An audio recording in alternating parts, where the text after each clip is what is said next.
이번 주 묵상 본문은 하나님의 나라에 대한 직접적인 가르침이 주어집니다. 하나님의 나라를 확연하게 드러내기 위해 대조되는 사건이 등장하는 것도 특징입니다. 월요일 본문은 바리새인들이 하나님의 나라가 어느 때 임하느냐 질문에서 시작됩니다. 그들은 하나님의 공의가 완벽하게 시행되어 구원과 심판이 이루어지는 때를 물었던 것입니다. 하나님의 나라는 그들이 생각하는 것처럼 정치적, 군사적 혹은 새로운 질서와 같은 눈에 보이는 것으로 임하지 않습니다. 특정한 장소에 임하는 것도 아닙니다. 하나님이 보내신 예수님의 통치 속에 이루어집니다. 하나님의 공의가 완벽하게 시행되는 그날을 준비하는 것이 무엇인지 화요일 본문에 다루게 되는데 주일 설교를 통해서 자세히 나누도록 하겠습니다. 수요일 본문에 예수님께 나오는 아이들을 제자들이 막습니다. 예수님은 하나님의 나라가 이런 어린아이와 같이 받아들이는 자가 들어간다고 합니다. 어린아이와 같은 심정과 비교되는 한 관리는 천국에 들어가지 못하게 됩니다. 영생에 관심도 두고 있고 예수님께 나와 계명을 어릴 때부터 지켰다고 하는 그는 예수님의 요구, 그러니까 재물의 우상을 버리고 주님을 따르라는 주님의 요청을 수용하지 못하고 돌아가게 됩니다. 금요일 본문의 삭개오는 부자 관리와 대조를 이룹니다. 삭개오는 자신의 소유 절반을 가난한 자에게 나누어주며 남의 것을 빼앗으면 4배를 돌려주겠다고 합니다. 율법에 따르면 20%만 더하여 돌려주면 되는데 엄청난 회개가 삭개오 속에 일어나고 있는 것을 봅니다. 삭개오와 부자 관리를 대조해 보십시다. 그의 직업은 세리입니다. 그것도 세리의 우두머리입니다. 가난인 부자와 얼마나 대조를 이룹니까? 영생에 관심을 두어 친히 예수님 앞에 나온 부자와 작은 키와 무리들로 인해 예수님께 나가지 못하는 삭개오입니다. 어릴 때부터 계명을 다 지켰다 하는 부자와 사람들이 죄인으로 취급하는 삭개오였습니다. 그런 삭개오를 찾아오시고 받아주시고 함께 먹고 마시는 교제를 하시니 예수님의 그 은혜가 삭개오를 철저히 회개하도록 만든 것입니다.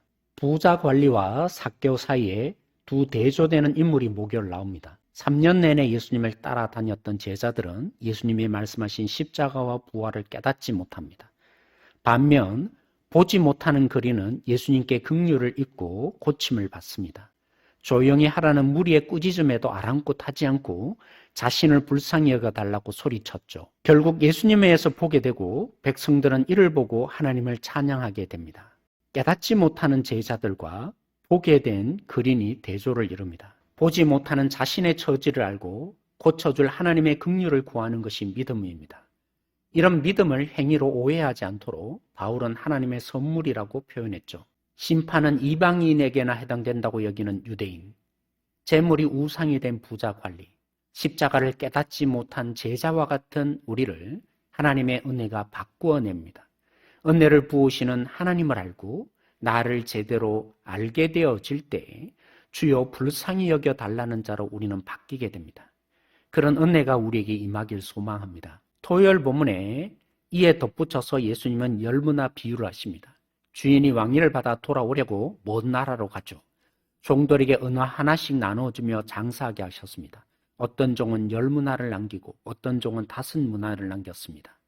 그런데 주인을 엄하게 여긴 사람은 아무것도 하지 않습니다. 심지 않는 것을 거두는 자로 주인을 오해해서 맡긴 일에 아무것도 하지 않습니다. 이런 비유를 하신 궁극적인 이유는 예수님의 왕되심을 거부하기 때문이라 했습니다. 예수님을 오해하고 거절하는 자는 은혜가 부어져도 반응할 수 없습니다. 거저 주신 은혜를 받으면 사랑하신 하나님을 사랑하며 자신을 드리게 되어 있습니다. 주님을 사랑하여 순종하는 자만이 진리가 지식으로 남지 않고 실제가 됩니다. 질문합니다. 내가 원하는 하나님의 나라를 꿈꾸는 제자입니까? 아니면 하나님의 나라를 있는 그대로 받아들이는 어린아이입니까? 영생은 얻고 싶어 하지만 하나님보다 더 사랑하는 것을 포기하지 못하는 부자 관리입니까? 아니면 하나님의 은혜가 부어져서 철저히 회개하는 삭개오입니까? 은혜를 방종으로 사용하는 율법주의자입니까? 아니면 주님을 사랑하여 주님 오실 때까지 삶의 현장에서 자신의 받은 달란트로 하나님을 사랑하며 이웃을 섬기는 주님의 종입니까?